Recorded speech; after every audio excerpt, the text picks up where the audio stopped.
S pala. S.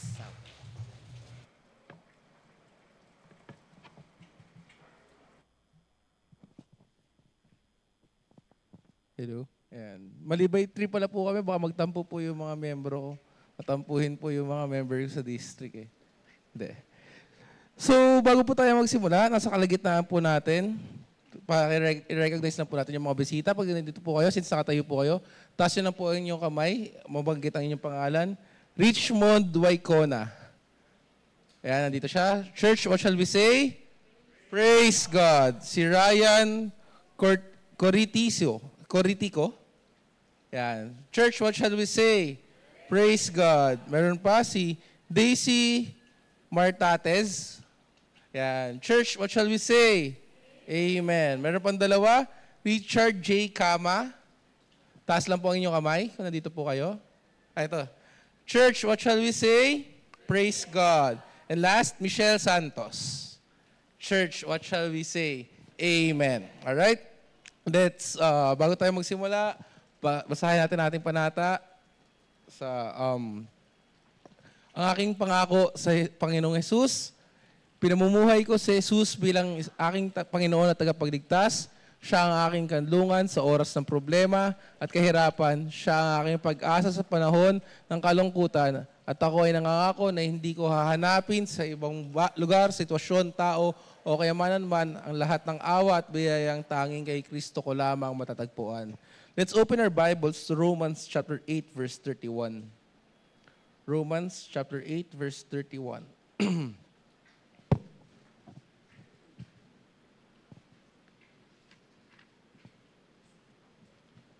Let's read this all together. Ready? Read. What shall we then say to these things? If God be for us, who can be against us?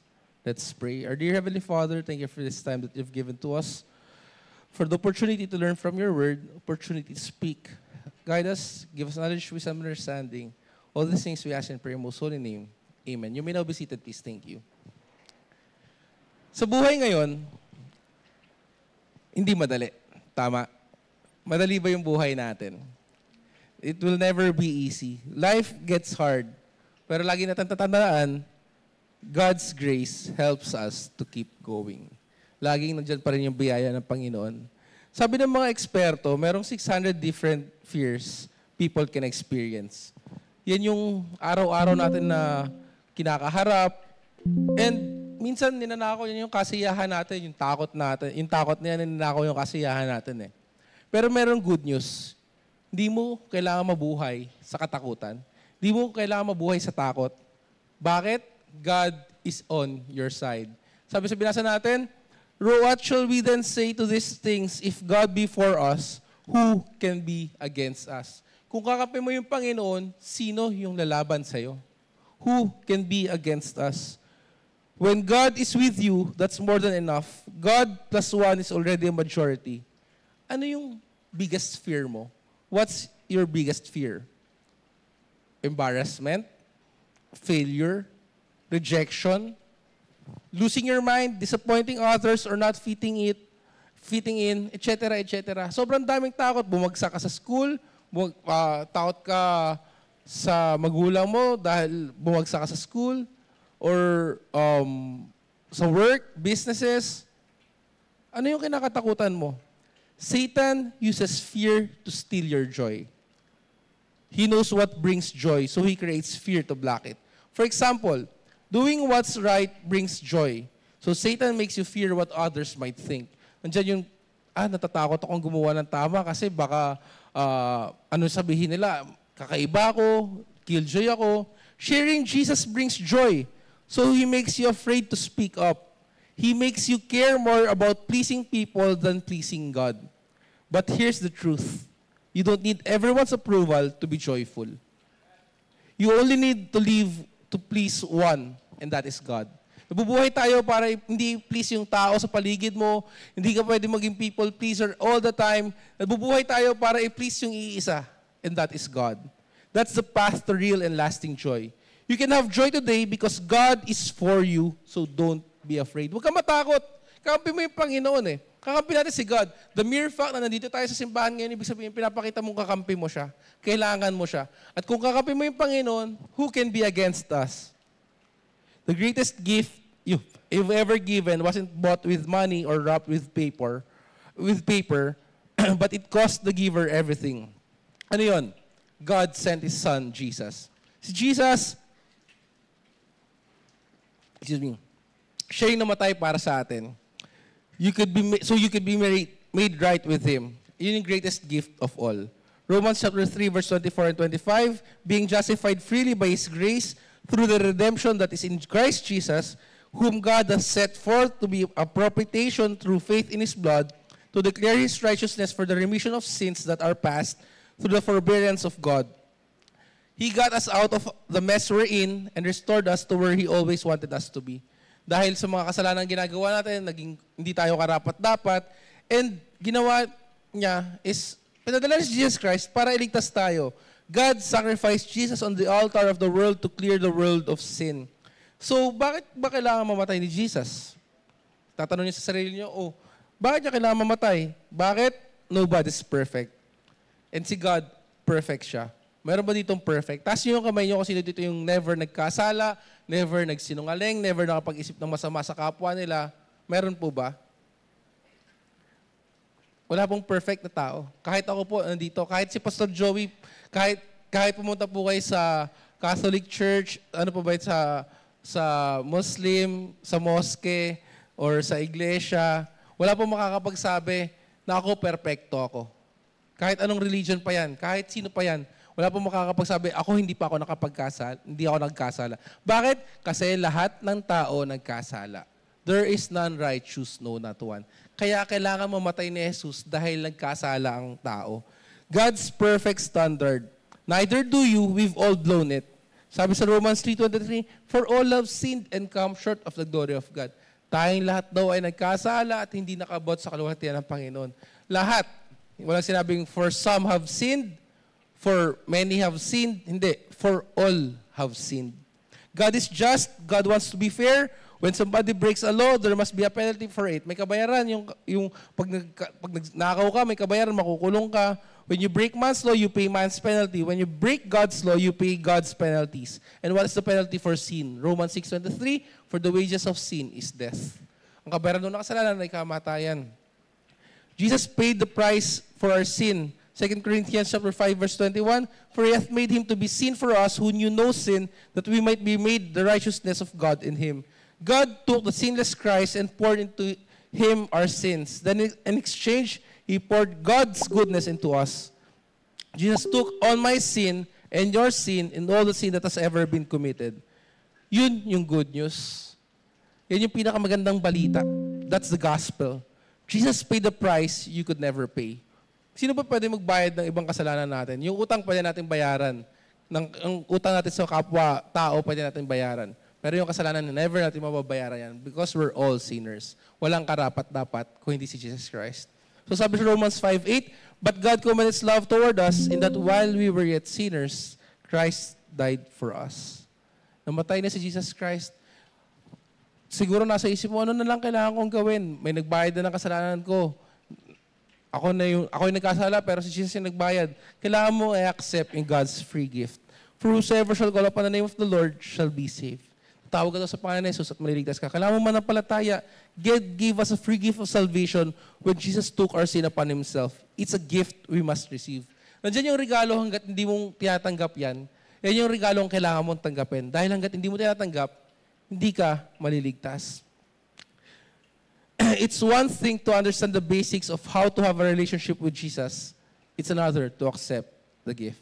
So, let's go to our point. Life gets hard, but God's grace helps us to keep going. Mahirap na yung buhay, pero yung grasya ng Panginoon, yan yung tutulong sa atin to help us push through in our lives. Number 1, center our minds in God where we can say, not my will, but God's. Not my will, but God's. Colossians chapter 1, verse 9 to 11.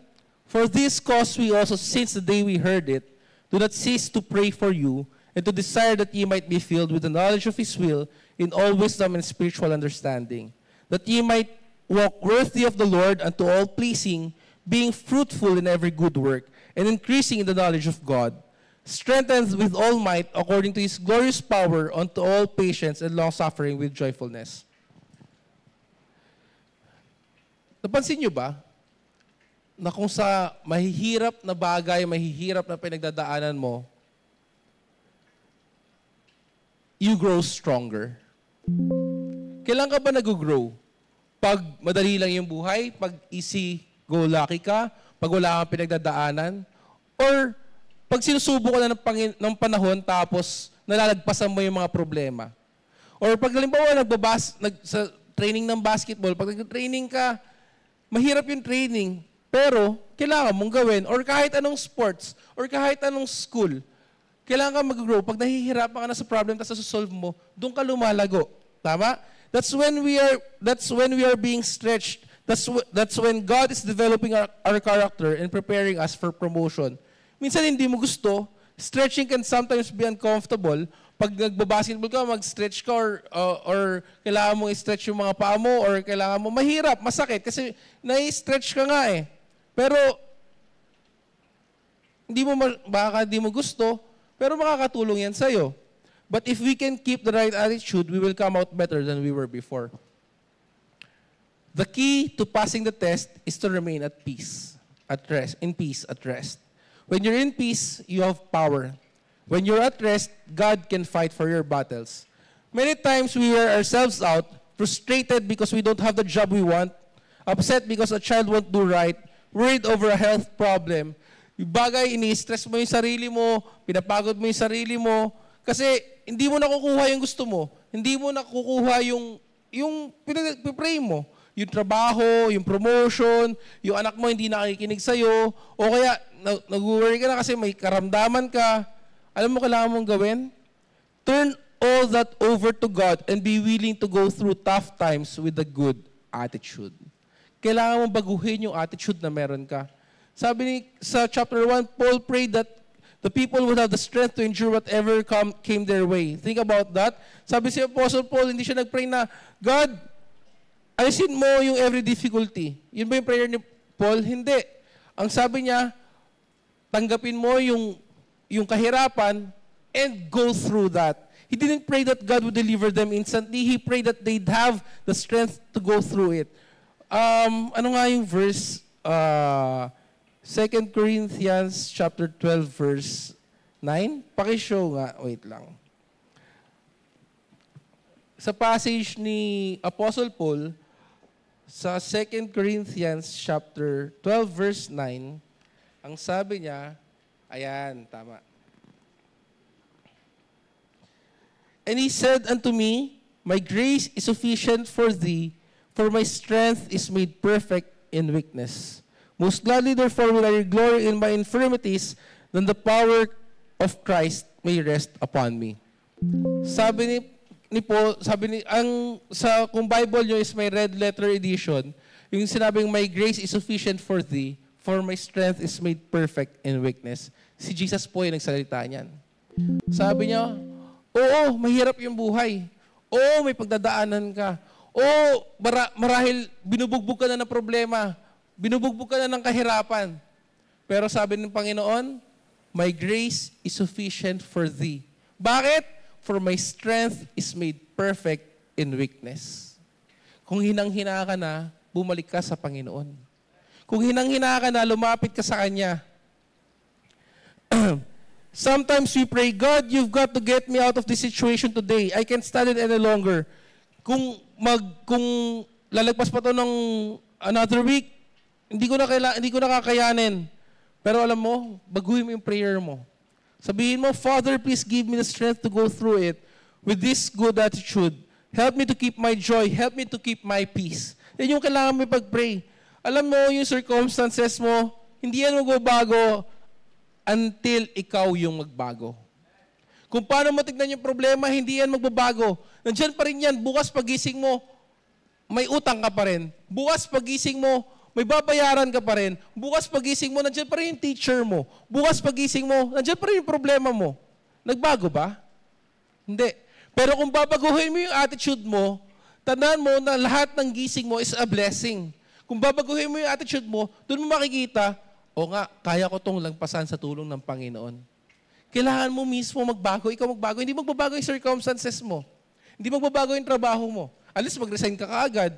Pero hindi ngayon, meron na 60-day notice. Mag-aawol ka ba? Hirap umanap pag nag-record ka ng awol para kang hindi nagtrabaho. So, anong kailangan mong baguhin? Yung sarili mo. You have to change. Excuse me. Pero baka sabihin mo, ang hirap. Meron akong serious self-problem and I have the situation at work. No, you have the power of the Most High God inside of you. You can withstand anything that comes your way. You are more than a conqueror, a victor, and not a victim. You have God. If God be for us, who can be against us? Alam mo, okay, masaya yun na God will, with all love, God to deliver us instantly. Most of the time, though, that's not the way He works. O gusto ko na i-deliver ako ni God instantly. Gusto ko matlagpasan kaagad yung problema ko. Gusto ko pagising ko, okay na kaagad ako. Pero hindi ganun nag-work si God eh. Make a decision to turn the situation over to God, then stop worrying about it. Don't allow it to dominate your thoughts and words. Instead, move to that place of peace and rest. Even though the situation may be hard and you may not like it, you are growing. Lumalago ka. Tumatatag ka. Tumitibay ka. Merong purpose si God sa lahat. Hindi mo nakikita ngayon yan, baka hindi mo pa na-foresee. Baka nakikita mo lang yung picture. Hindi mo pa nakikita yung big picture, nakikita mo lang yung nasa harap mo ngayon. Pero minsan kailangan mo mag-pause, step back para makita yung big picture. Pinangako ni God na He will not allow anything to come into our lives unless He can ultimately get some good out of it. Romans 8:28, and this is my favorite verse. And we know that all things work together for good to them that love God, to them who are called according to His purpose. Kung hindi mo na naiintindihan yung nangyayari sa buhay mo, kung nahihirapan ka na sa nangyayari sa buhay mo, basahin mo yung Bible. Ang sabi niya, we know that all things work together for good to them that love God. Mahal niyo ba yung Panginoon? Mahal niyo ba yung Panginoon? Pwede mo sabihin, mahal ko yung Panginoon. At kung mahal mo yung Panginoon, sabi ng Bible, lahat daw ng nangyayari sa buhay mo, may pahintulot niya. And we know that all things work together for good to them that love God and to them who are called according to His purpose. At nalalaman, basahin ko sa Tagalog, at nalalaman natin na ang lahat ng mga bagay ay nagkakalakip na gumawa sa ikabubuti ng mga nagsisiibig sa Diyos sa makatuwid, bagay niyaong mga tinawag alinsunod sa Kanyang nasa. Lahat daw ng nagmamahal sa Panginoon at ang nangyayari sa buhay mo, baka, may problema. Mahirap. May sakit. May karamdaman. May namatay sa pamilya nyo. Napaong kayo sa utang. Nangyari na eh. Pero ang sabi ng Bible, all things work together for good. Natigil ba yung buhay dahil nagkaroon ka ng problema? If you're going to pause and look back, yung mga pinagdaanan mo sa buhay na meron ka, yung mga pinagdaanan mo sa nakaraan, gano'n na ba kayo kalaki? Gano'n na ba kalaki yung in-improve nyo? Gano'n na ba kalaki yung pinagbago nyo? Nasaan kayo dati compared nyo sa ngayon? Di ba? That means, if our prayers aren't being answered in the way we want, God must have something better in store. He knows what's best, so you can believe that all things are going to work together for good. Don't live stressed out when the pressure times come. Determine in your heart and mind, I'm not going to be depressed because my business hasn't grown as I wanted it to, or I refuse to lose heart merely because my child is not doing right. I'm going to stay in peace, trusting God, knowing that at the right time, God is going to turn it around and use it to my advantage. Yan, yung dapat binubuhay natin, pinamumuhay natin bilang mga Kristiyano. Pwede kang mag-suffer, you may suffer from stomach problems, headaches, ulcers, all sorts of ailments.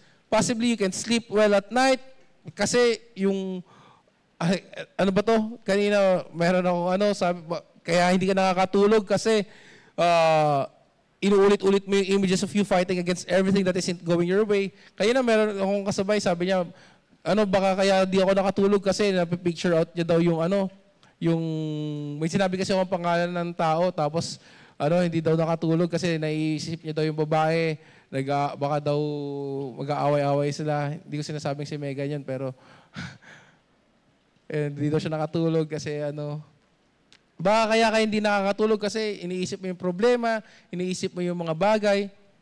When God is not moving in the situation, either it is not the right time or He is doing a work in you. Lagi mo tandaan yan, baka kaya hindi sinasagot ng Panginoon yung problema, yung prayer mo kasi hindi pa right time.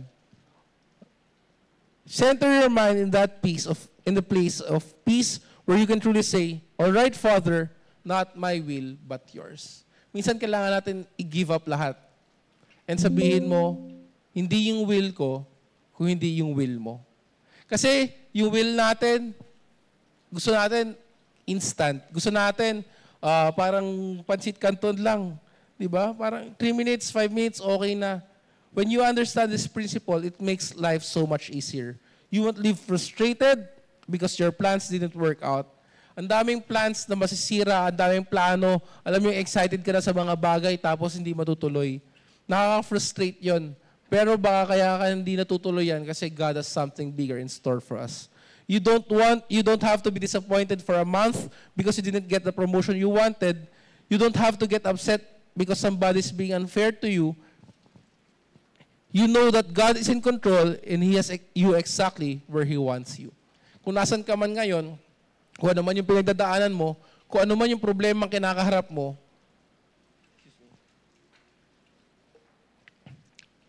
God wants you there.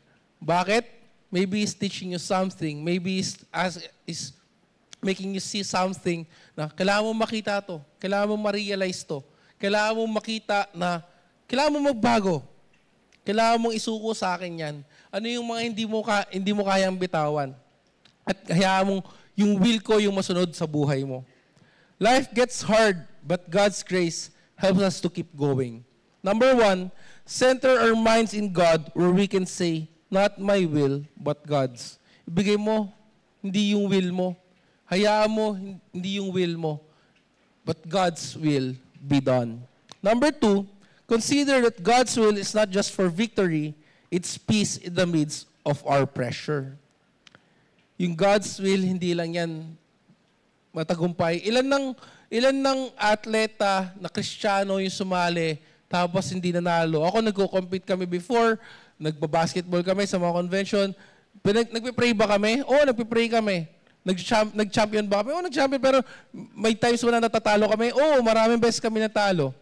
Yung sa convention, natalo kami. Second championship namin. Nag-pray kami before game. Natalo kami.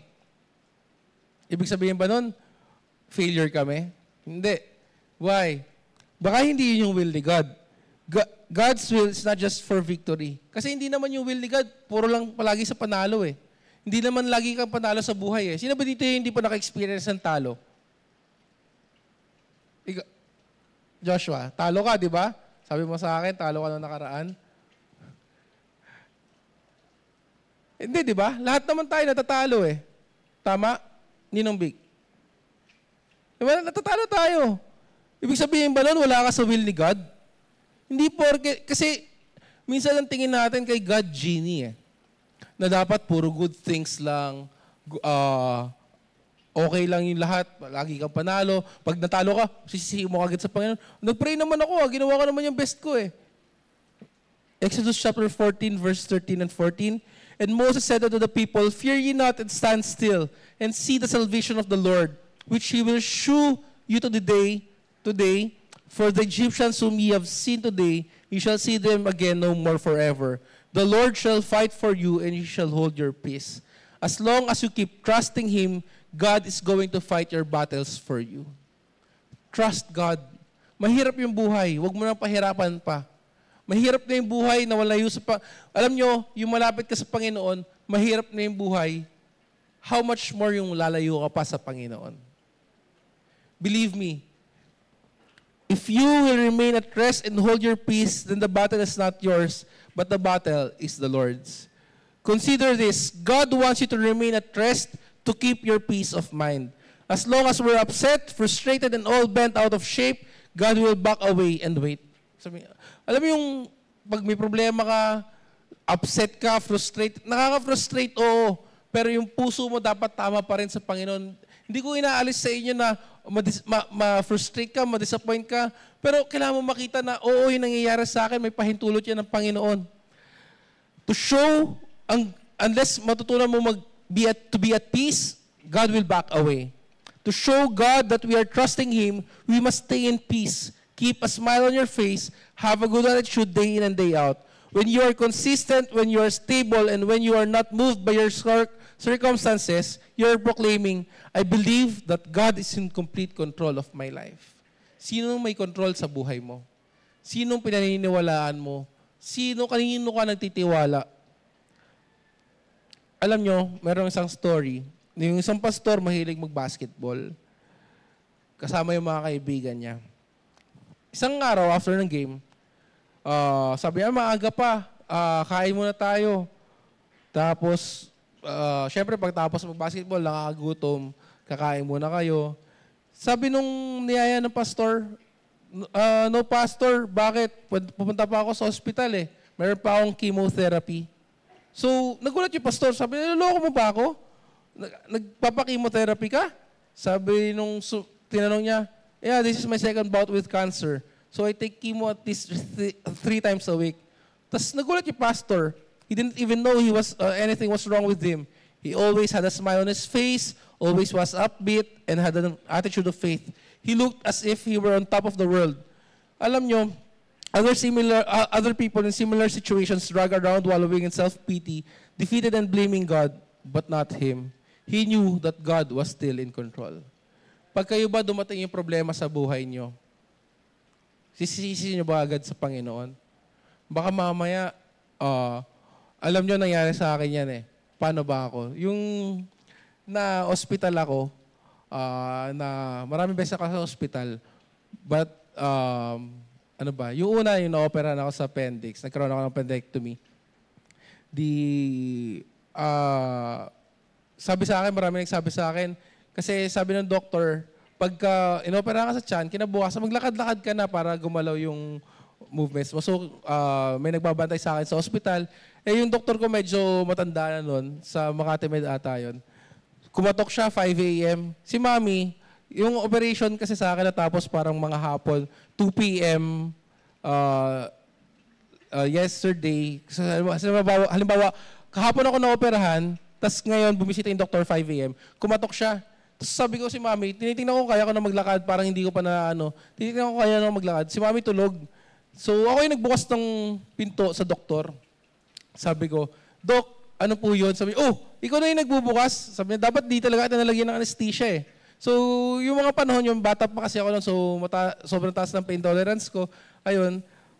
Tapos, kailan pa ako na-operahan nun? Alam ko, sa Friday. Alam ko Friday, Thursday, Friday, Saturday lumabas kami, Sunday nagsimba na ako.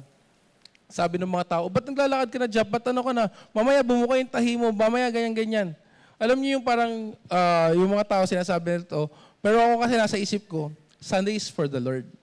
So, mas kailangan ko yung Panginoon kaya sa buhay ko. And that still hasn't changed. Na-operahan ako 2011 hanggang ngayon. Tapos, nangyari, parang years passed by. Lagi, yun yung motto ko sa buhay, Sunday is for the Lord, everything is for the Lord. Every Sunday, parang lagi ko nang binibigyan sa Panginoon. Tapos at time, syempre, I'm not perfect. 2019, nayaya ako mag-basketball. Kasama ko, alam ko, si Jabez at si Eugene nun eh. Tumakas kami. Tinapos naman namin yung preaching. Pagtapos ng preaching, naglaro kami. Saan tayo naglaro nun?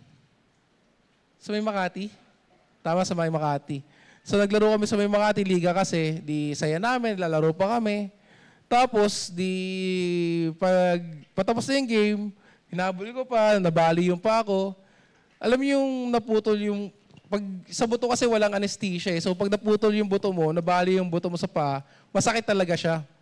So nasaktan ako, alam mo yun, gugupitin at sabi, tatanggalin yung sapatos ko para mas straight or malagyan ng parang cast para di gumagalaw. Sabi ko, huwag niyo pong tanggalin yan, mahal po yan eh. Gupitin. Tatiisin ko na lang po yung sakit, titinis ko yung sakit. At alam niyo, hindi ako umiyak all throughout yung nangyari sa akin. Nabalian ako ng paa, hindi ako umiyak. Nasasaktan ako, hindi ako umiyak. Naiyak ako nung pagkakita ko kay Pastor Joey.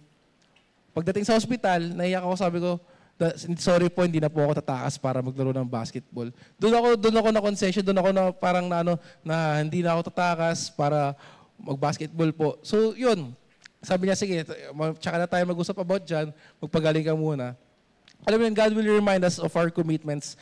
Baka minsan kaya tayo pinapalo ng Panginoon kasi may mga nakakalimutan tayong commitment sa Kanya. Baka kaya minsan hindi binibigay ni God yung ano niya kasi mamaya nakakalimutan na natin. The same, baka mamaya yung commitment mo before na magiging faithful ako sa Panginoon. I'll serve God.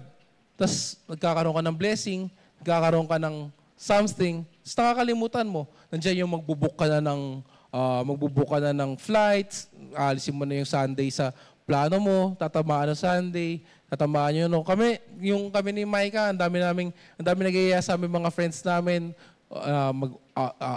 out of town. Lahat sila pag nag-iaya sa amin, ang most na pwede niya na kaming makasama hanggang Saturday lang. Bakit? Kasi pag Sunday, alam nila nasa church na kami. Na ang daming yaya, mag-out of the country, out of town, o mag-flight pa kami. Meron pa kami isang beses, nagpunta kami Siargao. Dapat parang one whole week, hanggang Sunday dapat, or Monday. Pero hinahanap namin lagi yung makaka-uwi kami ng Saturday. Masaya ba yun? Na, magpapahinga na lang ako, mag-aalis muna kami. Masaya yun eh, di ba? Na mag-out of the country kayo, mag-out of town kayo, magaganyan kayo. Pero, nasaan yung Panginoon doon? Pag inuuna mo na yung sarili mo, pag inuuna mo na yung yung businesses na meron ka, yung trabaho na meron ka, pinapakita mo na mas mahalaga na yon kaysa sa Panginoon. And huwag kang makalimot, baka mamaya tapikin tayo ng Panginoon. Sabihin niya, baka nakakalimutan mo lahat ng meron tayo, binigay na ng Panginoon sa atin. Yung commitments na meron tayo, i-honor pa rin natin. Yung commitments natin before, gawin pa rin natin. Huwag natin kalimutan, huwag natin talikuran. Maging masaya pa rin tayo. Even though he didn't like his circumstances, even though he was uncomfortable, he didn't allow to get him down. His attitude was, I'm not going to sit around feeling sorry for myself. I'm not going to let this disease take over my life. I'm going to deal with it and move on. I-deal mo yung problema mo. Yung sakit na meron ka, yung problema na meron ka, i-deal mo sa sarili mo. And don't let it kainin ka. Pakita mo na totoo si God sa buhay mo. Si Tita Jen, bago siya kunin ng Panginoon, nagsisimba siya. Sabi nga namin ni Micah, pinag-usapan pa namin, ang bilis ng pangyayari kasi last week lang. Alam niyo, uncomfortable na siya. Siyempre, may nararamdaman na siya. Pero nag-church pa rin siya, nilaro niya pa rin si baby. Mahirap na mawala na isang kamag-anak. Pero, alam mo, andun pa rin siya, tutulong pa rin siya. Kung mahirap, matagal na kasi siyang may pinagdadaanan, na-revive na yun before, tapos, eto, hindi na talaga siya na-revive. Pero, pag kaya niya, tutulong siya. Maglilinis pa rin yan, help out pa rin yan sa office. Madali ba yun para sa kanya? Hindi. But still, she's serving. Still, ginagawa niya pa rin yung tungkulin niya sa Panginoon. You may be fighting some serious battles, but the good news is, God is bigger than anything you're facing. Kung ano man yung pinagdadaanan mo ngayon, kung ano man yung problema na meron ka, God is bigger than those.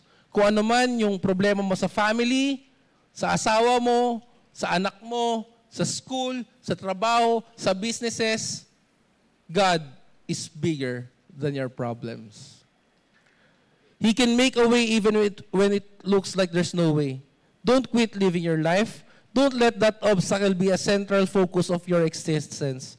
Keep pressing forward, trusting God, and knowing that as you believe all things are possible, it may look dark and bleak right now, but the grace of God is powerful. Maybe you're in a dark place. Maybe you're not somewhere you want to be. Maybe you're in this mess, in this situation, pero lagi mong tatandaan, God is so powerful that the grace of God can deliver you through it. Psalm chapter 30 verse 5, For his anger endureth but a moment, in his favor is life. Weeping may endure for a night, but joy cometh in the morning. It doesn't matter what the situation looks like in the natural, because our God is a supernatural God. Pag nagtitiwala ka sa Kanya, magpahinga ka. Ano nga sabi ng Bible verse? Come unto me, all ye that are heavy laden, and I will give you rest. You didn't need to be stressed out or worried. You know that everything is going to be all right. You know that God has you in the palm of His hands. As you continue in peace, God will make sure that you fulfill every single day that He has ordained for you. John chapter 10, verse 28 and 29, And I give unto them eternal life, and they shall never perish, neither shall any man pluck them out of my hand. My Father which gave them me is greater than all, and no man is able to pluck them out of my Father's hand. Pag tinanggap mo na si Jesus Christ sa puso mo bilang sa Panginoon at tagapagligtas, anak ka na niya at asa kamay ka na niya. Wala nang makakapag-alis niyan kahit sino pa yan, kahit ano pa yan. Greater is He that is in you than he that is in the world. No man can pluck you out of my Father's hand, sabi ni Jesus Christ. No man can snatch you out of God's hand. That means no sickness is too great, no enemy is too powerful. If God be for you, who can be against you? Even when you are uncomfortable, remind yourself that you will come out better than you entered the situation. Kahit yung worst case scenario, ano ba yung worst case scenario? If we die, we go to heaven to be with the Lord. Some people's faith is tied to their circumstances. Minsan yung faith mo kasi nakatali sa circumstances sa buhay mo eh. Pag yung circumstances, pag maganda yung buhay mo, mataas yung pananampalataya ko. Sinasagot ng Panginoon sinasagot ng Panginoon yung panalangin ko, magtitiwala ako sa Kanya. Sinasagot ng Panginoon yung prayers ko, mag-offering ako. Magaling, wala kaming sakit, magsisimba ako. Ganun ba yon? Pero pag hindi naman okay, when there's our adverse, down rin yung faith mo. Ano ba yan? Di ako nakaka-close ng deal. Di ako mag-offering. Ano ba yan? Di mo na ako magsisimba. Laki ng problema ko. Laki ng pinagdadaanan ko, di mo na ako magsisimba. Ganun ba yon? You don't have to live that way. When you know that God is directing your steps, you can be consistent. Alam nyo, no matter what comes into your life, God will use that for your good, for your own good. Sometimes God may ask us to go through things to help somebody else. Minsan kaya mo kailangan pagdaanan yan para makatulong ka sa ibang mga tao. He might put you in an uncomfortable place so you can be the answer to someone's prayer. Mamaya ikaw kasi yung kailangan ng tao para makatulong. Ilang tao na ba yung tulungan mo dahil sa mga problemang pinagdadaanan mo? Ilang tao na ba yung na-encourage mo dahil sa problemang pinagdadaanan mo? Ilang tao na yung nabigyan mo ng encouragement, ng tulong, or kahit ano, dahil pinagdaanan mo? Bilang anak ng pastor, ang daming kumakausap kay Pastor Joey, minsan sasagot siya ng tawag, speakerphone. Alam mo yung pag anak ka ng pastor, dapat marunong ka zipper ng bibig. Kasi marami kang malalamang problema ng mga tao. Marami kang malalamang problema ng mga membro. So, kung gusto nyo malaman, tanongin nyo na lang po ako. Pero may presyo po. Nabibili naman po na lahat ng bagay Tenelia, kung may gusto ko malaman kila Joshua, chat mo lang po. Pero mababayaran naman po ako. Tumatanggap naman po ako ng bayad. Kung may mga sekreto po kayo, alam mo, may kaaway po kayo dito, tanongin nyo lang po ako. Tapos, sabi ko po kung may alam ako sa taong yan. Gano'n. Hindi, biro lang po. Laging may tumatawag kay Pastor Joey, may masasabi, I can't stand my job. Parang hindi ko na po kaya dito sa trabaho na to.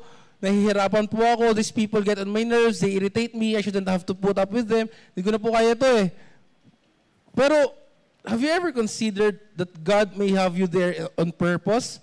So, He can do a work in them?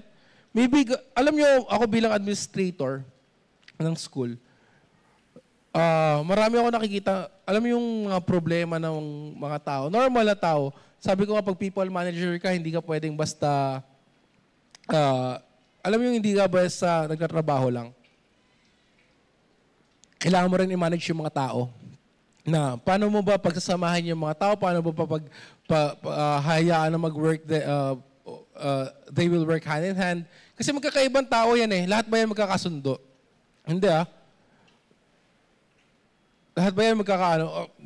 Gusto niyo po ba sabihin ko kung sino yung magkakaaway na na staff po natin? Hindi. Wala pong gano'n. Ang masasabi ko na po, magkaaway si Ate Weng, pati si Kuya Victor. Pero bati na po sila. Hindi. Pero, biro lang po yun. Pero, sobrang daming problema. Marami kang i-handle. Marami kang pagdadaanan. Marami kang i-manage. Pero doon mo makikita yung grace ng Panginoon. Na baka kaya ka nilagay dyan sa place na yan for you to manage them, for you to know kung paano mo mapapaayos yung simbahan. As much as you desire to become a better you, it is important to understand that not everything God does is about you. Hindi naman pwede mo, alam mo yung mga narcissistic na tao, lagi nilang iniisip, bakit ganito? Bakit? Lahat, everything is about them. Everything na nasa paligid niya, kailangan it revolves. Lahat ng umikot sa mundo to, tungkol sa kanila. Hindi ganon. Sometimes God asks you to suffer for somebody else. Sometimes God takes you through challenging experiences so you can help others in need. Precisely at that point, we need to say, God, I'm trusting you. I believe that you are in control. Yan yung gusto ko i-impart sa mga staff. Pag alam mo, nilalapitan na nila ako, so nagsasabi sila ng mga problems sila or ganito, i-encourage ko sila. Sasabihan ko sila. Gagawin ko sa kanila yan. Tuturo ko sa nila na baka ganito, ganyan. Yung mga natututunan ko, kasi nag-work ako sa corporate, so yung mga natutunan ko, i-impart ko, gusto ko ma-realize nila na hindi madali yung trabaho. Oo, kailangan mo makisama yan.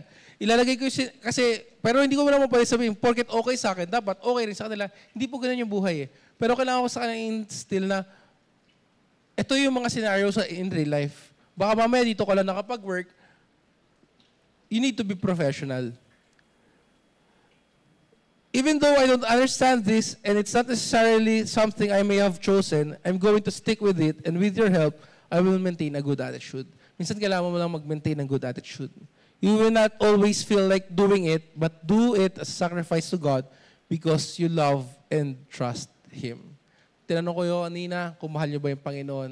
Kung mahal niyo yung Panginoon, minsan, hindi na, you may not feel like it, ayaw mo nang gawin, nakakatabad na, nakakapagod na, pero do it as a sacrifice to God. God rewards such an attitude. Don't give up on that husband or wife. Don't give up on those children. Don't write off your self-serving co-workers. Alam nyo, siguro kung narinig nyo naman si Pastor Joey na nagpipreach siya, lagi niya sasabihin, itong anak kong to, si Kuya Jeff yun, di po ako yun. Kasi napakabait ko pong bata eh. Lagi itong anak kong to, makulit yan, matigas yung ulo niyan, ako na yung administrator, na-parent needed pa ako. Ganyan, yan yung pinagdala ni Pastor Joey kay Kuya Jeff. Hindi po sa akin yun. So, hindi niya po give up si Kuya Jeff. So, hindi. So, di ba, isipin mo kung give up ako ni Pastor Joey dahil sa kakulitan ko or what not, I will not be here. Why? Minsan kasi, kailangan natin gawin, we need to keep loving them, keep praying for them, and keep encouraging them. Let's not give up on people. Yan na rin yung tingin ko sa mga tao. Lagi ako minsan sasabihin sa akin ng wife ko, Jap, ang bait mo, no? Kahit na, isipin mo, yung asawa ko po nagsabi sa akin na mabait po ako. Di ba? Kung sino po yung nakakakilala sa akin, siya na po talaga siya po yung lagi ko kasama, so nasasabi niya po yung mabait ako. Di ba? Sabi niya, Jap, ang bait mo, no? Kaya mo pa rin, alam ba, may nagawa na sa'yo masama tong taong to, alam mo, ang sakit na ng ulo mo sa taong yan, pero kaya mo pa rin pakitaan na mabuti. Ang sagot ko lang po sa kanya, I've experienced the same thing. I was there. I was once there. Na ako yung hindi ako give up pa ng tao. So, bakit ako yung mag-give up sa tao, di ba? Parang, always give people a chance.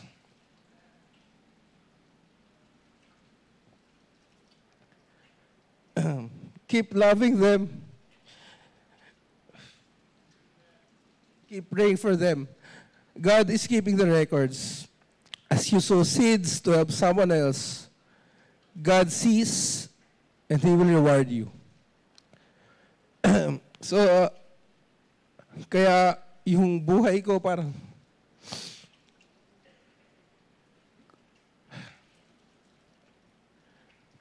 yun. I was once that person, so kaya I'm always giving people chances. Parang pag sa meeting, nakarinig ako na, ay, ayoko na magtiwala dyan sa taong yan. Ganito na yung ginawa ng taong yan ngayong school year. Parang ganito, ganyan. Sabi ko, bigyan mo ng chance pa rin. Kasi bakit? The goodness of the Lord leadeth to repentance.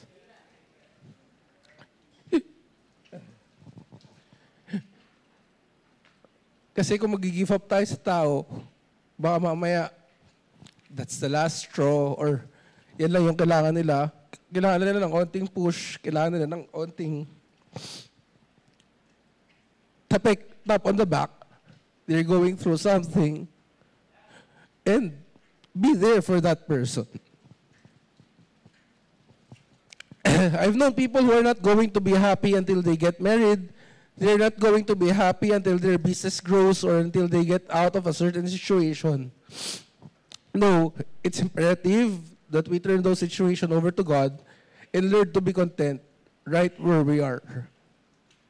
When we turn loose of our will and our way, God works wonders. Minsan, yung buhay natin, we get so consumed with our dreams or overcoming an obstacle. That's all we think about, talk about, and pray about. And we're not going to be happy unless it comes to pass exactly the way we want it.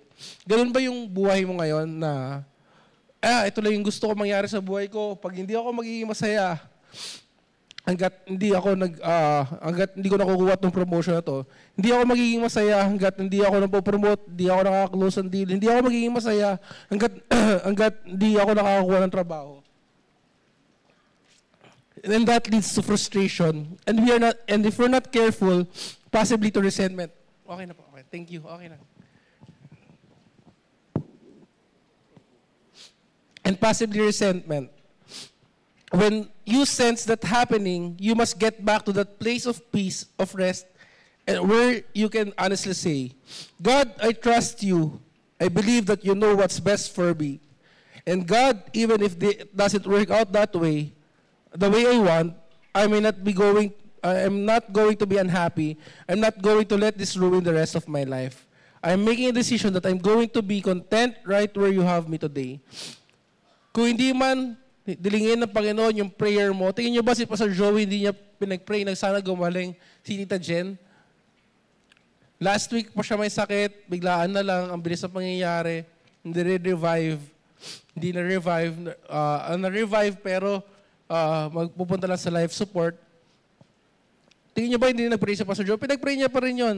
Pero will he be frustrated na hindi dininig yung panalangin niya? You cannot see him. Siguro, nakita ko si Pastor Joey, naaawa ko sa kanya, na parang nakikita ko siya, masakit yun, mabigat yung pinagdadaanan niya.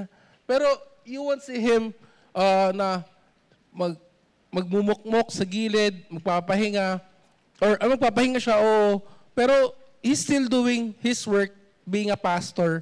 Nagsiserve pa rin siya, pumunta pa rin siya sa Bacolod to minister to someone. Hindi siya na-frustrate. May frustrations, but he's not letting it get to him na he's still serving God. Pag dumating ba yung problema sa inyo, magsiserve pa rin ba kayo? Pag dumating ba yung suliranin sa inyo, makikita pa rin ba kayo sa simbahan? Magpapagamit pa rin ba kayo sa Panginoon? Or you're going to give up easily? Yun yung tanong ko sa inyo. And our pastor is being a perfect example na no matter what you're going through, do God's will. Put God first. Merong isang story sa history, in church history, sabi si Horatio G. Spafford, a wealthy lawyer and a businessman who lived back in the 1800s. Spafford's story is not a success story, however, that we seek nowadays. He encountered a horrendous tragedy in his life. His wife and 4 daughters were on a ship crossing the Atlantic Ocean when the vessel collided with another ship, and all 4 Spafford daughters lost their lives, along with more than 200 other people. Spafford's wife sent a telegram informing her husband of the terrible news.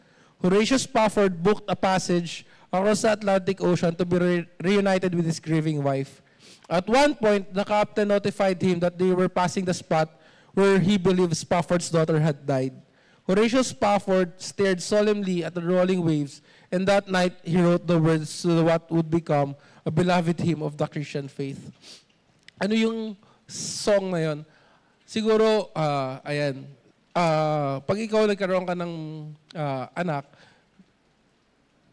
parang, alam mo yung feeling na may masasabi mo sa buhay mo na meron ko pa palang mas mamahalin kaysa sa sarili mo. Siguro yung pinagdaanan ni Horatio Spafford, yung mawawalan ka ng anak, yung 4 sabay-sabay, madali kaya yun?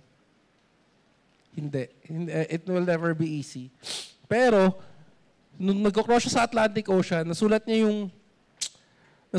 yung kanta, when peace like a river attendeth my way, when sorrows like sea billows roll, whatever my lot, you have taught me to say, it is well with my soul. No matter what comes our way in life, we need to be able to say, it is well with my soul. Alam mo, minsan yung buhay mo, life may have thrown me some curves, but it is well with my soul. Yung pinagdaanan mo sa buhay mo, pwede mo sabihin, it is well with my soul. All my dreams may not have come to pass just yet. That's okay. I'm not in a hurry. I know in God's timing, they will. Hindi nag-work out yung plans mo, but nonetheless, it is well with my soul. Meron kang bad report sa doctor, things don't look good, may sakit ka, na-diagnose ka ng karamdaman. Tanda mo, but I know God has another report. I know He can do what men can't do. And whatever happens to me, it is well with my soul. Yan yung attitude na kailangan natin magkaroon as Christians. You may need to get a new perspective. Minsan masyado tayong focused sa mga bagay na wala tayo. What you can't do, what's wrong in your life. Maybe you've been telling God every 5 minutes what to do and how to do it, and letting Him know that you are not going to be happy unless it turns out exactly like you want it. Minsan we're playing God. Mas marunong pa tayo sa Panginoon, mas alam pa natin yung gusto natin mangyari, mas gusto pa natin na, okay, ito, Panginoon, ganito yung gusto ko mangyari sa buhay ko. Ganito, ganyan. Tayo yung nagdidiktat sa Panginoon.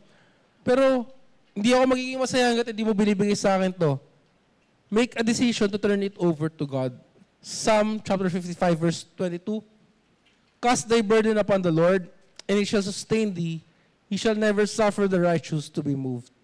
No matter how dark and gloomy it looks in your life right now, if you can release the weight of those burdens, you will rise higher and you will see the sun break forth in your life.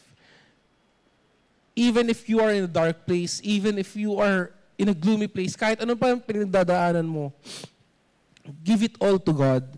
This, sobrang ideal, no? Parang sinasabi ko, ang dali, parang, ano ba yan, Sir Jap? Preach ka ng ganyan. Hindi mo kasi alam yung pinagdadaanan ko. Hindi ko talaga alam yung pinagdadaanan mo. Hindi mo rin alam yung pinagdadaanan ko. Hindi natin alam yung pinagdadaanan ng bawat isa. Ang sinasabi ko, give it a chance. Give it to God. Try mo tiwala sa Panginoon. Ginawa mo na sa sarili mo. Ginawa mo na ng sarili mong kakayahan. Ikaw na yung gumawa ng, ginagawa mo ng paraan. Try mo naman magtiwala sa Panginoon. Try mo naman lumapit sa Kanya. This starts by believing that God is in control. In the following chapters, we'll look more closely at how that works in our lives. So, right now, you can decide na magtiwala ka sa Panginoon. At pag ginawa mo yon, yung laban mo sa buhay mo, hindi na yan sa'yo. The battle is of the Lord's. Ask God to give you the strength to endure. And rest assured, He will take care of you, even in the midst of life's vicious storm. Kahit anong bagyo pa yan, kahit anong suliranin pa yan, kahit anong hirap pa yan, masasabi mo sa buhay mo, it is well with my soul. When you have a new perspective sa buhay mo, it is well with my soul. Number 3, choose what is right and godly. Ephesians chapter 4, verse 22, that ye put off concerning the former things, conversation, the old man, which is corrupt, according to the deceitful lusts. Sabi niya, talikuran mo daw yung former old man. It's not enough to want to change. It's not enough to desire to change. Hindi enough na gusto mo magbago. Hindi enough na you desire to change. It's not even enough to say, I have a dream of changing. Transformation requires daily decisions that honor God. Dreams are worthless unless you wake up and act on them. Yung mga pangarap mo, yung panaginip mo, mananatiling panaginip yan if hindi ka mag-act on it. You're not going to change unless you choose to change. And paano mo gagawin? How are you going to be different in 6 months? How are you going to be different in 1 month? How are you going to be different in a year? Are you going to be emotionally stronger? Are you going to be mentally sharper? Are you going to be physically healthier? Are you going to be spiritually deeper? It isn't going to happen automatically. Hindi yan mangyayari in a snap of a finger. Ano kasi Thanos, pag nag-snap, mawawala na yung 50% ng population. Hindi. Hindi yan instant. Kailangan mong piliin araw-araw na magbabago ka. Kailangan mong piliin araw-araw. You have to die daily. You aren't just going to get healthier by accident or in any category of your life. A lot of times we think we're waiting on God to change us. You're not waiting on God. God is waiting on you. Hindi mo kailangan antayin yung Diyos para baguhin ka. Ikaw mismo kailangan gumawa ng paraan para baguhin ka ng Diyos. You have to let Him change you. Kailangan mong hayaan yung Panginoon baguhin yung buhay mo. Kailangan mong hayaan siya. There is no growth in your life without change. And there is no change without loss. Anong ibig sabihin nun? You've got to let go of some old stuff. And there is no loss without pain. Maybe you are stuck right now because you haven't learned how to let go. That is a choice. Ano sabi dito sa Ephesians chapter 4 verse 22? Ye put off concerning the former conversation the old man, which is corrupt according to the deceitful lust. It says, throw off your old sinful nature and your former way of life, which is corrupted by lust and deception.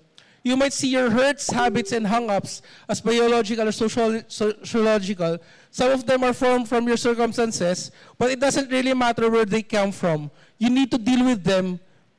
Genetics may explain your inclinations, but it doesn't excuse your sin. Here's the good news.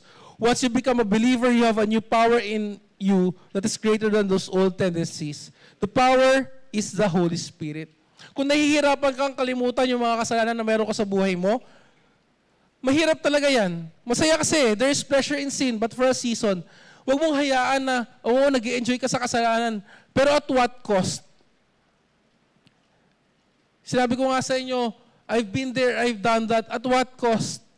Mawawala, masisira yung buhay mo. It's not worth it. So as early as now, give it up to God. You can, with the power of the Holy Spirit. Philippians chapter 2, verse 12 and 13, wherefore, my beloved, as ye have always obeyed, not as in my presence only, but now much more in my absence, work out your own salvation with fear and trembling. For it is God which worketh in you, both to will and to do His good pleasure. It says, continue to work out your salvation with fear and trembling, for it is God who works in you to will and to act in order to fulfill His good purpose. Does that mean you are supposed to be afraid of God? Hindi. Be afraid that you'll miss God's best and waste your life. Again, hindi enough na magbabago ka. Hindi enough na gusto mo magbago. Hindi enough na yung mga may bisyo ba, pag tinanong mo ba sila, gusto mo bang huminto? Ano sagot nila sa inyo? Meljon, di ba? Halimbawa, pag tinanong ka, halimbawa may bisyo ka, halimbawa lang ha, halimbawa medyo may bisyo ka, pag tinanong ka, gusto mo na bang huminto sa bisyo mo? Ano sagot mo? Ayaw? Gusto? Ayaw. Ano ba? Meron ba? Parang ayaw niya. So, hindi. Yung normal na tao, yung matinong tao, pag tinanong mo, gusto mo na bang huminto sa bisyo mo? Ang sagot, oo. Pero, kahit gusto niyang huminto, pag wala siyang power to stop, hindi niya ihihinto. Tama? Tutuloy niya pa rin yan. Pero believe me, you can stop. Kung ano man yung vision na meron ka, kung ano man yung hang-ups na meron ka, you can stop. Huwag mo nang antayin na it's too late to stop whatever antay mo pang mas lumalim pa yung problema mo, mas naghukay ka pa na mas malalim. Diba? The secret to changing your life is not willpower. It's God giving you the will and the power through the Holy Spirit to do what needs to be done. Excuse me. Kung sinasabi mong save ka, kaya mong ihinto yung mga bagay na yan. Kung sinasabi mong save ka, may Holy Spirit ka, kaya mong tumigil. Kalimutan mo yung dating ikaw because you are a new creature. 2 Timothy chapter 3, verse 16 and 17, all Scripture is given by inspiration of God and is profitable for doctrine, for reproof, for correction, for instruction in righteousness, that the man of God may be perfect, thoroughly furnished unto all good works. Yung Bible, parang maapayan ng buhay natin eh. It shows us where to walk and how to stay on the path. It shows us when we get off the path and how to get back on the path. When you rely on God's word to show you where and how you should walk, the Bible will give you the instruction and knowledge you need to change your life. Ayan yung Bible eh. Ilang members na ba dito yung parang nag-backslide, tapos nakabalik, and they were used by God na mas greater pa than they were used before. Bakit? Kasi hindi naman pinangako ng Bible na magkakaroon ka ng perfect life. Hindi naman pinangako ng Bible na mabubuhay ka ng walang problema. Magkakaroon ka ng problema. Haharapin mo pa rin yung problema. Hindi ka pa rin magiging okay. Nandiyan pa rin, darating pa rin yung mga tukso. Pero, ang kailangan mo is manalo laban sa tukso na meron ka. Ang kailangan mo is manalo against your own selves. How many of you remember yung Mission Impossible? Diba? Alam ko may bagong movie, may bagong Mission Impossible, tama ba? Pero hindi ko pa napapanood eh. Wala pa kasi sa hindi na po kasi ako nanonood ng sine. Doon na lang po kay Kuya Ronald. Meron ka na ba? Wala pa. Kung gusto niyo po meron pong theater room si Kuya Ronald. Ako na lang po yung sabihin niya para sa presyo. Na lang po tayo, kasundo na lang po tayo. Hindi. Pero yun, sa Mission Impossible, the leader of the Mission Impossible Task Force, si Ethan, meron lang siyang mga messages, ginagawa lang yung niya, yung mission niya, kung accept niya. If you're a believer, if you have claimed to step across the line and said, I'm not just a seeker, but I'm a follower of Jesus Christ, you're on a mission for God. The moment you become a believer, God gave you a new life mission. He does have a life mission for you. God has given you a mission, but He doesn't force it on you. He has a mission in your life. God wants every Christian to have a ministry in the church family and a mission in the world. He wants you to have a ministry to believers and a mission, a life mission to unbelievers. Kailangan mo yan both. Paul understood this, sabi sa Acts chapter 20, verse 24, but none of these things move me, neither count I my life dear unto myself, that I might finish my course with joy in the ministry which I have received of the Lord Jesus to testify the gospel of the grace of God. Ano yung mission natin?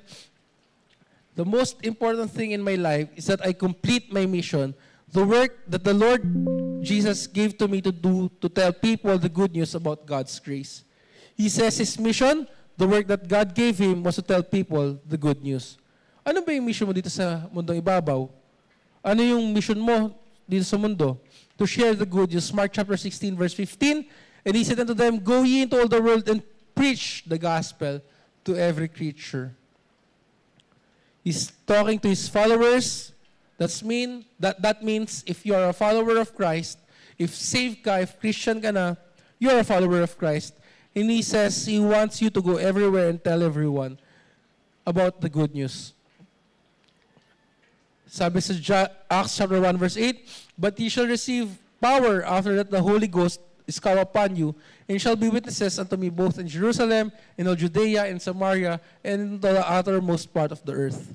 Jesus said, you will be my witnesses in the ends of the world. A witness is just somebody who shares personal experience. Hindi niya sinabi na maging attorney ka. Hindi. Ang sinabi niya, you're just to be a witness. You don't have to debate to people into heaven. You don't have to force them. Hindi mo job yun. A witness just tells why they've seen, what they've experienced. Ano ba ibig sabihin ng definition of witnessing? A witness is someone who is sharing what God has done in my life. Kailangan mo ba maging Bible scholar para makapag-share ng gospel? Hindi. Kailangan mo ba maging Christian for 20 years para makapag-share ng word of God? Hindi. Do you have to have perfect life and have no sin in your life? Hindi rin. All you have to do is to be a witness and just say, eto po yung nangyari sa akin. Lahat tayo may testimony. Lahat tayo may testimony kung paano mo tinanggap ang Panginoong Jesus sa buhay mo, sa puso mo. At kung ano man yung testimony mo na yun, yun yung i-share mo. That is what God's done in my life and anybody can do that. This is your part of your job description as a Christian. That is your mission. You are to tell other people what God has done in your life. Number 1, center our minds in God where we can say, not my will, but God's. Number 2, consider that God's will is not just for victory, it's peace in the midst of our storm, of our pressure. Number 3, choose what is right and godly. Number 4, change by living intentionally for His glory. 1 Corinthians chapter 10, verse 31, whether therefore ye eat or drink, whatsoever ye do, do it all for the glory of God. Ang sabi ng Bible, kahit kumakain ka, kahit umiinom ka, gawin mo para sa kaluwalhatian ng Panginoon. How much more pag nandito tayo sa simbahan? How much more pag nandito tayo sa church or pag nag-serve ka sa Panginoon? Isipin mo minsan, yung mga nagbabantay sa church, yung mga nag-uusap-usap dyan, sila Meljun, sila Sedi. Minsan kahit nagbabantay kayo, gawin niyo pa rin yan para sa kaluwalhatian ng Panginoon. Kasi nakikita ng Panginoon yung ginagawa niyo eh. Nakikita ng Panginoon yung bawat ginagawa natin. So lahat ng ginagawa natin, isipin mo, kung umiinom ka lang ng tubig, kung kumakain ka lang, kailangan mo gawin para sa kaluwalhatian ng Panginoon, how much more when you're serving God? How much more when you're doing soul winning? How much more when you're in the church? Kung nandito ba tayo sa church, tama pa ba yung puso natin? Nandito ako sa church kasi baka hindi pirmahan ni Sir Jop yung handbook. Nandito ako sa church kasi baka mapansin ako ni Pastor Joey. Baka hanapin ako eh, kaya ako nandito sa church. Ganun ba dapat? Hindi. Gawin mo para sa kaluwalhatian ng Panginoon. Hindi dahil gusto mo, hindi dahil, alam nyo, mas masarap talaga matulog. On Sunday, on Saturday, kasi yun yung pahinga eh. Pero, ginagawa mo yan para i-honor yung Panginoon. Yung sa family ni Pastor Joey, pag nakikita mo sila dito, yan, sila Tito Bernie, yan, sila Sedi, wala yung mga tulog. Kasi nasa wake sila eh. Nagbabantay sila. Hindi ko po maintindihan. No? Pagpatay na kailangan pa rin bantayan. Bakit nga ba? No? Hindi naman nakaalis si Tita Jen eh. No? Hindi. Alam niyo, doon kami para pinapasaya ko na nga lang sila. Sabi ko, kung napapagod na ayaw kasi doon po sila natutulog sa Veronica. Sabi ko, pag gusto niyo itay, kasi si Tita Jen, in her last few days, natutulog siya nakaupo kasi hindi siya nakakahinga. Sabi ko, nakakaawa naman si Tita Jen, nakahiga kasi siya doon sa kabao. Sabi ko, baka hindi siya nakakahinga dyan, iupo kaya muna natin. Sabi ko gano'n. Sabi ko, iupo muna natin si Tita Jen doon sa isang aisle, sa pew para halimbawa. Tapos pag naanto kayo, doon kayo matulog muna mahiga. Pag may bumisita, magugulat kaya, hanggang ngayon, ini-imagine ko pa rin po kung pwede pong gawin yon. Kung pwede pa rin ba iupo si Tita Jen, tapos biglang may bumisita, ano kaya makikita ng tao kung magugulat ba sila? Naisip ko lang naman po yun, pero hindi naman po namin ginawa. Nag-message nga po kay Jabez yung nakaraan eh. Hinahanap po yung oxygen. Nung Thursday ba yan? Kailan siya ng message, Jobs? Thursday? Friday? O yun, hinahanap yung oxygen niya. Okay. Ay, pag nag-message pala po sa inyo si Tita Jen, baka po magulat kayo. Minsan nagagamit po kasi ni Joy yung Facebook ni Tita Jen. Hindi po kayo minumulta ni Tita Jen, si Joy po yun. Disclaimer na lang po. Yun po. Okay. Whether you eat or drink, or whatsoever you do it all for the glory of God. Nakatayo ka, tumutugtog ka, sumasamba ka, do it for the glory of God. Nagtatrabaho ka, do it for the glory of God. Sa trabaho mo ba, you're doing it or for the glory of God? Or mahirap? Excuse me. Live every part of your life with purpose, pointing others to God. Living with purpose means doing everything with God in mind. Whether in school, work, ministry, family, or struggles, it all matters to God. Living intentionally means living with the awareness that your life points to something bigger than you, God's glory. Ask yourself, does this honor God in every part of your life? Yung ginagawa mo ba, na-honor ba si God dyan?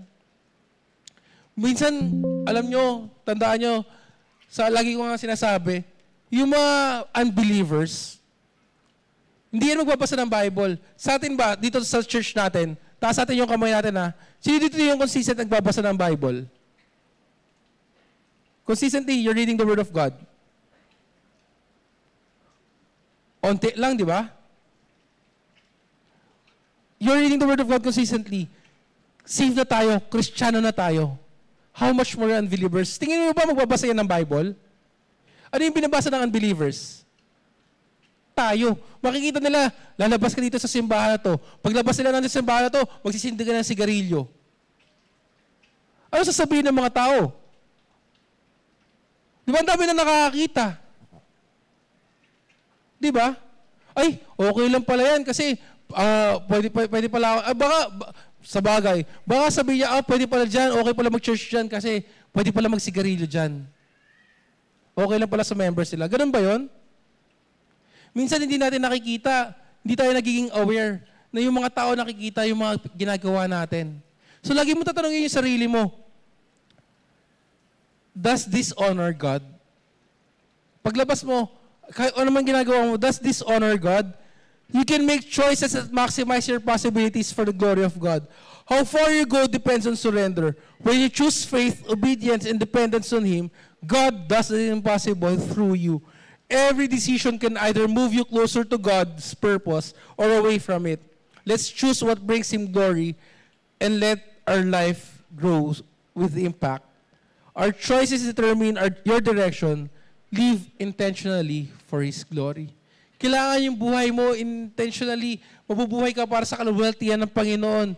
You have also other capacities that rely more on your choices. Sabi nga, isang beses may kumausap sa akin, na kaibigan ko, sabi niya sa akin, lahat naman ng problema natin, minsan tayo lang yung may gawa eh.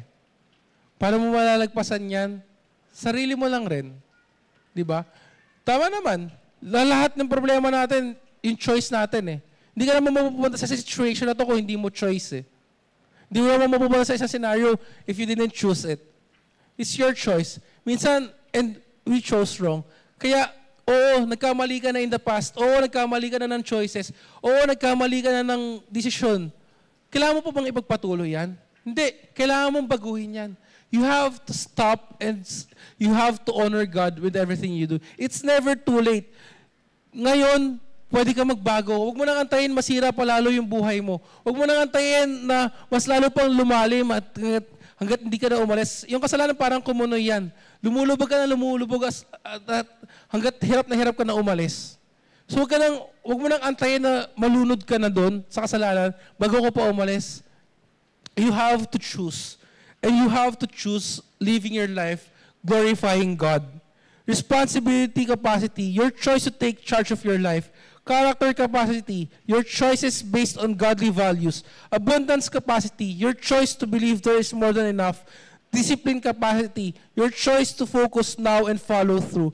Intentionality capacity, your choice to deliberately pursue significance. Attitude capacity, your choice to be positive regardless of circumstances. Risk capacity, your choice to get out of your comfort zone. Spiritual capacity, your choice to strengthen your faith. Growth capacity, your choice to focus on how far you can go.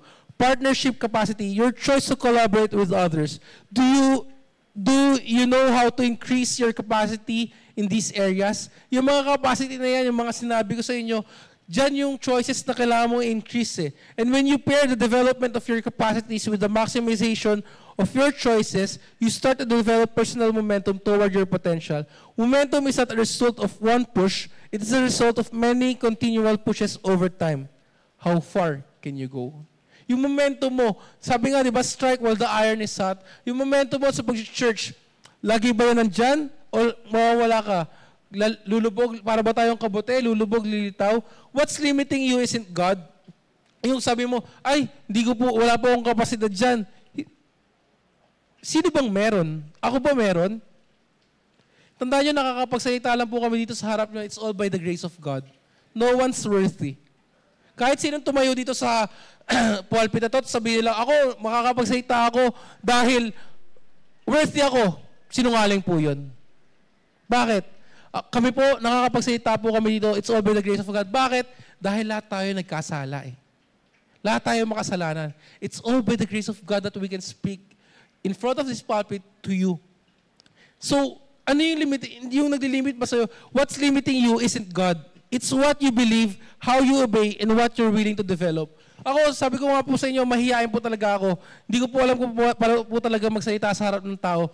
Na-develop na lang po talaga yan. Madaldal lang po ako sa mga kaibigan ko, pero mahihain po talaga ako. Makapal pa po mukha sa akin ni Hamid at saka ni Jabez. Sila po magaling po talaga sila magsalita, lalo na po pag magbibentahan po nila kayo. So, wala po talaga ako forte magsalita. Nandito lang po ako by the grace of God. So, yung limitations ko po, napuputol. Pero yung limitations ko, hindi eh. Hindi ko hinahayaan na, ito lang yung capacity ko. Pero I'm letting God use me. So, yung limitations ko, nawawala. Dahil nagpapagamit ako sa Panginoon. Dapat ganun rin tayo eh. Kung ano mo yung limitations mo, ibigay mo sa Panginoon. And believe God can do more sa buhay mo. Maniniwala ka ba na yung mga tao na lahat yan walang limitation? Hindi. Lahat tayo may limitations. Alam natin kung hanggang saan lang yung kaya natin. Alam natin kung hanggang ano lang yung kaya natin gawin. Pero pag nilagay mo sa kamay ng Panginoon, just like the kid sa Bible na mayroon 2 loaves and, tama ba? 2 fish and 5 loaves. Sorry, tagal ko na po hindi nakapag-Sunday school sa mga bata. Ilan nga yun? 2 loaves, 2 fish, 5 loaves. Yan. Tama naman yung number ko, baliktad lang po. Sorry po. Sa mga Sunday school teacher ko, tumanda na po kasi ako, kaya nakalimutan ko na po. Hindi ko na rin po natuturo sa Sunday. So, anyway, yung bata, sa kamay niya, 2 isda lang yun, tsaka 5 tinapay eh. Yun yung limitation niya. Pero binigay niya sa Panginoon, ano nangyari? The greatest story ever the greatest feeding ever na lista sa Bible, feeding of the 3,000. Dahil, bakit? Sa kamay niya may limitation. Ganun rin yung trabaho na meron ka. Ganun rin yung buhay na meron ka. Ganun rin yung pera na meron ka. Ganun rin yung business na meron ka. Ganun rin yung kung ano man yan. Yung limitation mo, hanggang dyan lang yan. Kasi ikaw yung may hawak eh. Try mo ibigay sa Panginoon. Try mo i-offer sa Panginoon. Try mo hayaan si God mag-control sa buhay mo, mag-control sa pera, sa finances na meron ka. Magugulat ka. Yung limitation na yan mawawala. Why? Because you let God. Start removing the cups today. Abide in Christ and develop your gifts and live for His glory. Your capacity is greater than you think. Every day we get to choose how we're going to live our lives. Every one of us, we get to make that choice. But there will come a day in all of our lives when we explain to God the choices we've made about how we live our lives. When you have a final exam, is it nice to know the questions in advance? Diba? I'll give you the question in advance. Once you've settled the question of your relationship with Christ, which is the most important question in your life, that you've trusted Him with your life, the final exam question is, what did you do with what you were given? Anong ginawa mo sa binigay sa'yo ng Panginoon? Are we just unearthly mind believers? Philippians chapter 3, verse 19, whose end is destruction, whose God is their belly, whose glory is in their shame, who minds earthly things. Ganyan ka bang Kristiyano? These believers accept what God has given them and use their resources, their time, talents, and treasures for their own comfort, pleasure, and personal gratification. For example, when it comes to the stewardship of treasure, studies dictate that while Americans give $40 billion annually to churches, they spend the same amount on their pets. Very few Christians give 1/10 of their income to church or spiritual causes. Do a large number of believers put something in the plate? Of course. Do they do so under the guidance of deeply considered Christian thinking? That's another question. Yung earthly mind believer, nakikita nila yung pera the way nearly everyone else does. Kristiyano ka, save ka, pero yung nakikita mo yung pera, nag-offering ka or ganyan, parang wala. I mean, ganun pa rin yung gastos mo sa iba. There's nothing wrong with enjoying the financial fruits of our labor. God wants us to do so. But an important question is, are you spending your resources, your time, talents, and treasures completely on things that pass away like a vapor? Or are you investing significantly on the things of God which do not? 2 Corinthians chapter 4, verse 18, while we look not at the things which are seen, but the things which are eternal, which are not seen, for the things which are seen are temporal, but the things which are not seen are eternal. Saan ka ba nag-i-invest? Sa mga bagay na susunog o sa mga bagay na hindi masusunog? Alam niyo yung biggest danger to this category of people is that earthly-minded believers usually have no idea of what is happening to them because materialism is so seductive. Nandiyan yung gusto mo ako, gusto mo ng ganito, gusto mo ng ganyan, di ba? Kaya si Hamid hindi mo yan makikita magre-resign sa trabaho kasi marami niyang gusto eh. Marami niyang gustong bilhin, marami niyang gustong yan, sabi niya sa amin, hindi daw siya pwede marami kasi may gastos kaming tao. Pero ngayon, parang hindi na tayo magastos na wala na tayong binibili. Wala na kami binibili. Wala na, lahat yan parang inaano na namin. Nauna na yung church palagi, number one sa priority namin sa finances, church, family. Last na lang yung sa atin, wala na tayong ginagawa. Wala na. So yan. Diba? Yan yung minsan na nakikita. Bakit? Yung materialist, sino bang ayaw ng bagong sapatos? Sino ba yung ayaw ng bagong damit? Sino ba yung ayaw ng bagong cellphone? Yung wife ko nga, hanggat may capacity pa yung cellphone niya, hindi siya magpapalit ng cellphone. Sabi ko, magpalit ka na, kaya na naman natin bayaran. Sabi niya, hindi na, meron pa, ilang pang gig yan, be? Basta marami pa. Basta hanggat may gig, iPhone, ano nga yan sa'yo? 11. O, di ba? Ano ng iPhone ngayon? 17 na, 16, pa 17 na. Di ba? As long as gumagana, okay lang yan. Yung luho kasi, susunod na lang yan. Trust God more. Maniwala kayo sa akin. Iligay nyo, alam nyo yung materialism, sobrang seductive niyan. Tukso yan. Na yung mga gusto mo, mabibili mo, tukso yan. Pero, na nakakalimutan mo na yung commitments mo sa Panginoon. Hindi ko naman sinabi, pinaghirapan mo naman yan. Pero, pag may mga commitments tayo, unahin mo yung commitments mo. Unahin mo yung mga bagay na malulugod yung Panginoon. And believe me, everything else would follow. Are we just an earthly-minded believers? Or letter B, are we just a Christian philanthropist? 2 Corinthians chapter 8, verse 7 and 8. Therefore, as ye abound in everything in faith and utterance and knowledge and in all diligence and in your love to us, see that ye abound in this grace also. I speak not by commandment, but by occasion of the forwardness of others, and to prove the sincerity of your love. The next category of believers is that one that gives more attention to giving. These believers who understand that God has blessed them, and they want to give back by offering their time, talents, and treasures to support ministry and mission. For them, this is somewhat of a duty, an obligation to fulfill. There's an oughtness that guides them.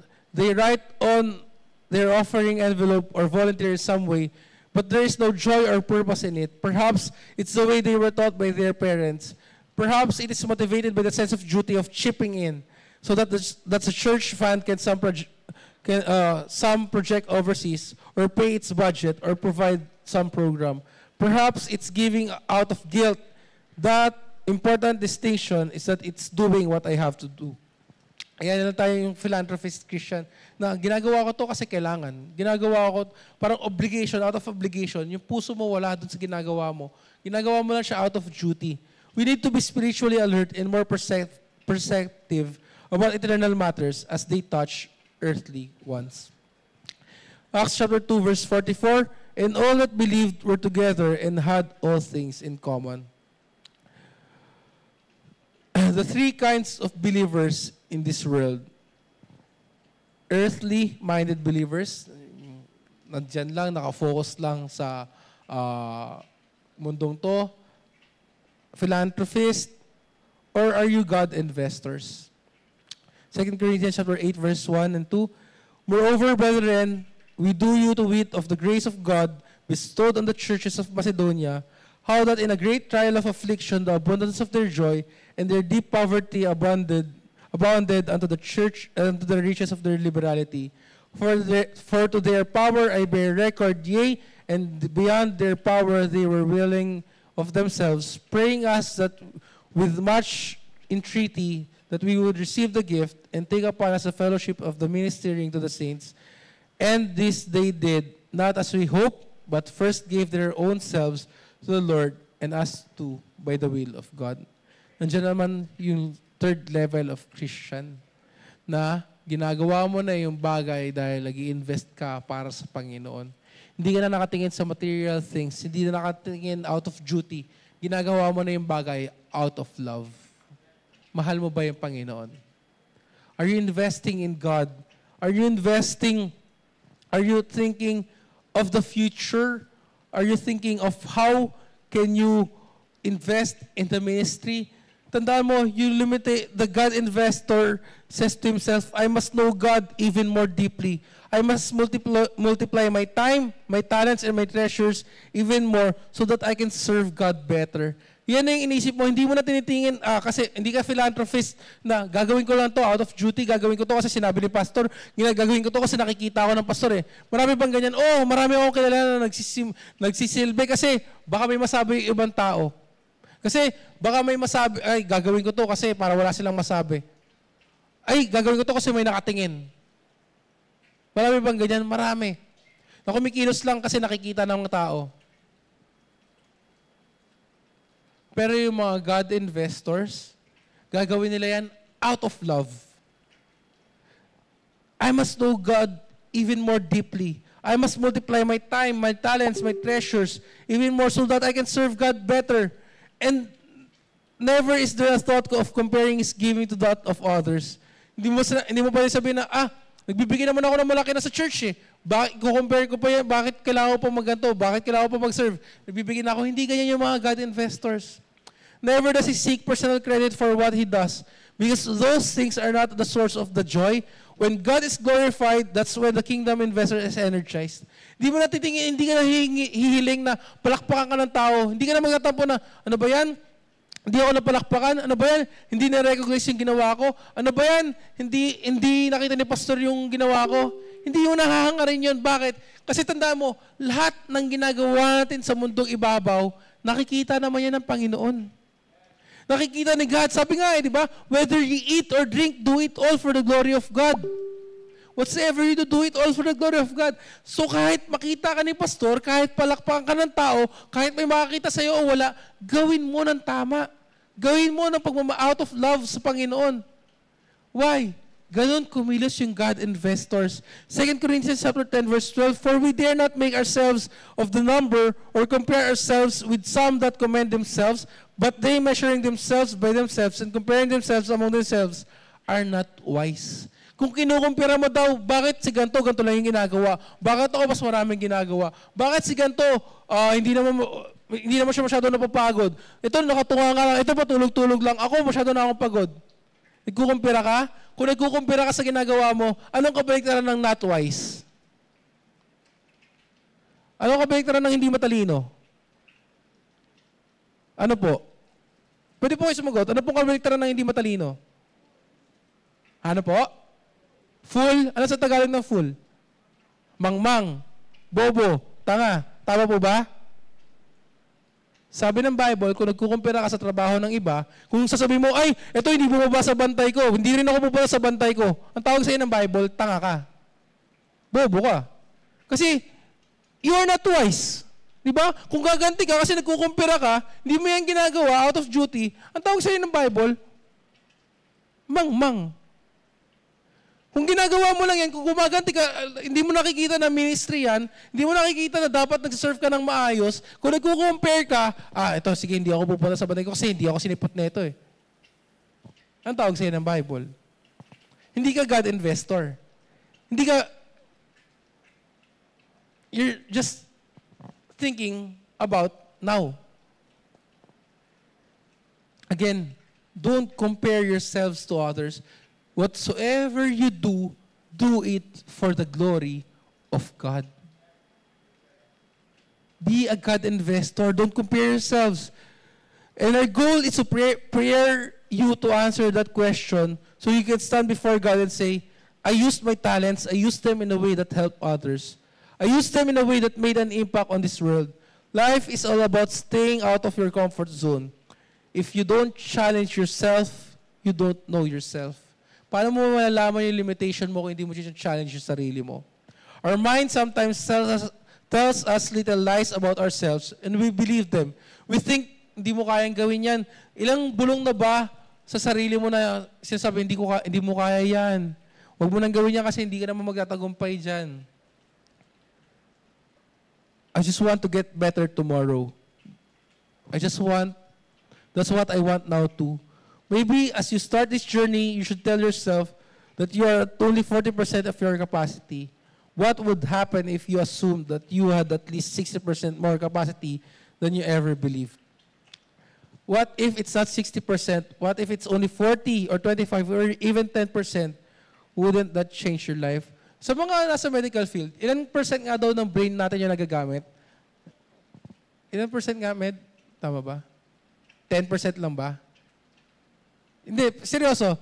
Hindi na, di ba parang may study na yung human brain daw hindi naman nagagamit yung full potential ng 100%. What if gamitin natin yan? I-maximize mo yung capacity mo.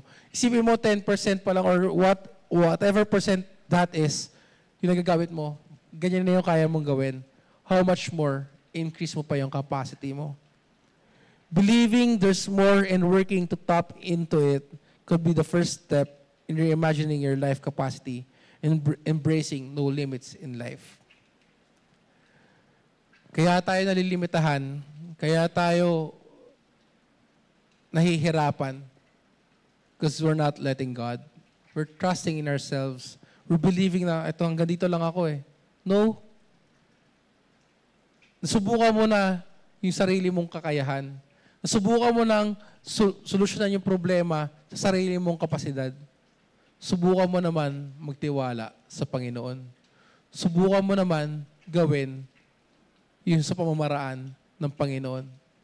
Yung mga kasalanan na hindi mo tinatago mo, believe me, lahat yan mabubunyag.